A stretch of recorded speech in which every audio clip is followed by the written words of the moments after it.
சுடுகாட்டில் பாடப்படுவது திருவாசகம் மட்டுமே. ஏனெனில் சுடுகாட்டிலும் உனக்கு துணையாக இருக்கும் ஒரே தெய்வம் சிவபெருமான் மட்டுமே. பாலும் தெளிதேனும் பாகும் பருப்பும் இவை 4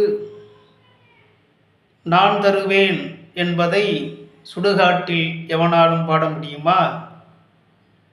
கந்தசஷ்டி கவசம் முருகன் துதியை எவனும் சுடுகாட்டில் பாடமாட்டான். தனம் தரும் கல்வி தரும் ஒரு நாளும் தளர்வறியா மனம் தரும் அம்மன் துதியை எவனும் சுடுகாட்டில் பாடமாட்டான். அறிவராசனம் விஸ்வமோகனம் என்ற ஐயப்பன் துதியை எவனும் சுடுகாட்டில் பாடமாட்டான்.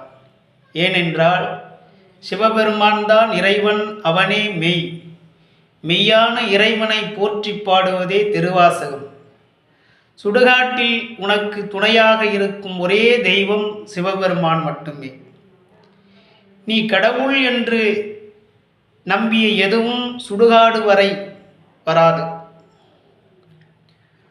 சுடுகாடு வரை வருவது மெய்யான இறைவன் சிவபெருமான் மட்டுமே. ஏனெனில் அவன் மட்டுமே மெய்யான இறைவன். இந்த பிறவியில் சிவபெருமான் தான் இறைவன் என்று உன்னால் உணர முடியவில்லை என்றால் உனக்கு மறுபிறவி நிச்சயம் உண்டு.